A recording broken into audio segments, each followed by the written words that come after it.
Your Pig Trail Nation report starts now.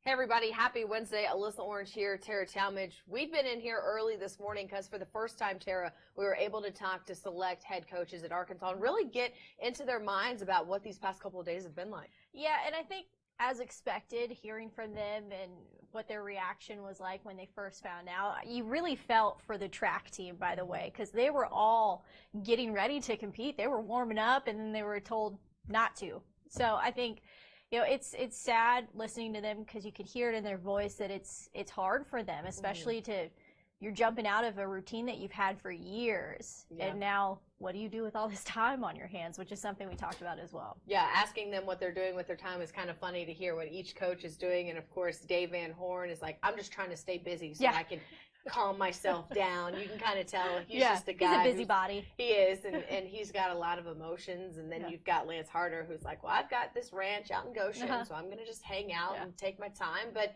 they're in uncharted waters right now. Really, they don't know what to do with themselves. And I think it's the same thing for the athletes as well. They're kind of in that same situation where there's just so many unknowns. And, like, the only thing that's for certain is that their season is over. Yeah. And that gives them some sort of clarity a little bit, I think, in terms of who you can expect to possibly come back on your team, which is a big topic of conversation. I know that if you follow us on Twitter, you probably saw Dave Van Horn's remarks about Heston Kjerstad, which was a big talking point. Absolutely. We're going to talk a little bit about that. Let's hear from all four of the coaches we heard from: Dave Van Horn, Courtney Deifel, Lance Harder, and Chris Bucknam, and then we'll pick up where we left off. Yeah, I mean, it's, you know, it was a stomach punch. There's no question about that. We were warming up on the track last week at Albuquerque. You know, on Thursday with our pre-meet, and, you know, coming off the SEC championship, and we really felt like, you know, we had a team that could get it in the top five, maybe even a little bit better. Kids looked great, and they were dialed in. And then to get the rug pulled out from under them, that was pretty tough. You're used to being around them every day, like you said, and you know, as coaches, whether usually this time of year we're traveling, we're in hotels, I mean, we're on the road more than any sport.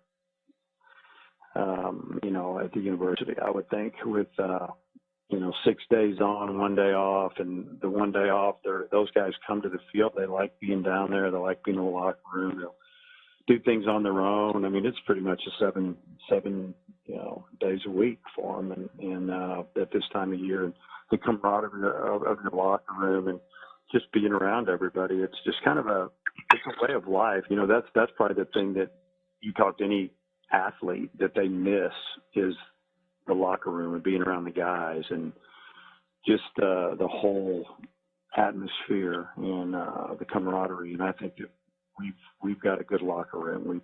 We guys want to be there. So I think, for me personally, I miss it already. I mean, and I can imagine what they're going through as well. Yesterday had the final announcement we had to do over a conference call similar to this, of telling them that the season was canceled. So our team's very resilient. They've handled it really well. There's obviously a ton of emotion involved, but you know, we've just tried to, you know, help them, support them through that, make sure we have a good amount of perspective, just looking at how other sports were, you know, they lost a ton. You know, you look at swimming, and they were a few days away from going to NCAA championships. And so just making sure we're keeping perspective, making sure they know that we're doing our small part in the big picture and helping us to move forward. Well, I think the initial shock is finally kind of run its course. You still wake up going, well, you know, we got to start making plans for one competition or another, and then you know, hit reality real quick and go, oh, that's right, the season is over. The initial aspect of being on the track at the national championships, surrounded by the competition of those that qualified, and then all of a sudden just be told on a Thursday afternoon, pack up and leave, the season is over. That was one, you know, initial reaction. And then the second was the reality as you're flying back to Fayetteville, going, oh my gosh, we lost the indoor championship, but we also lost the entire outdoor season. Yeah, you hear those words from all those coaches, and specifically ending with Lance Harder there. As you mentioned, they're on the track. And the NCAA with the men and the women's basketball, I think, shocked a lot of people. And some people maybe anticipated happening after the NBA suspended it because it is so popular. But these track athletes were there ready to go. And then it was just completely stopped. And then you have to love what Courtney Deifel said about putting it into perspective with her sport as well. Because, again, like track, like swimming, they were about to compete for national championships, and softball hadn't even started SEC play. It's just crazy, and it's so disappointing, too, for that track program because they've just historically been so good. And, you know, Bucknam mentioned that they had put together a really good season so far. So I know it's disappointing for them. But at the same time, you know, one thing we didn't really hear, we heard it a little bit from Dave Van Horn, you know, him talking about the players and trying to talk to them about what's happening and basically have to break the news to them that their season is over. That's something that, yes, you feel for the players, but the coaches feel it just as much. You know, we saw Eric Musselman get really emotional just a couple of days ago when he was telling his players. So it's really hard all the way around. Dave said today when he talked to his players when the announcement came out about the March 30th date and then the April 15th date that he said, I usually have my coaches around the locker room, but I brought them up to the front with me, and I usually stand when I address the team, and I had to sit down because that's how emotional I was. And again, you were there on Wednesday in their final game against Grand Canyon. None of those guys knew this was the last time they were all going to play together. And none of the fans knew that this was the last time you would see them play for the rest of the year. And also the last time you're going to see some of those guys play at Baum Stadium ever again. Yeah. Like I kind of touched on earlier, Dave Van Horn brought up Heston Kjerstad and said, you know, that's the last time that we're likely going to see Heston Kjerstad at bat in a Razorback uniform. Which is one of those things, like, we all knew, but to hear Coach Van Horn say it was just a little gut-wrenching. It was just like, man, because you know it's probably the case with Casey Martin, too, and Casey Opitz, and potentially a couple of other players, but those three are pretty certainly leaving the program. That's what Dave said. He said, I haven't talked to them, but I know where the money is, I know where their draft stock is, and I know the smart thing to do, and so he's anticipating that happening.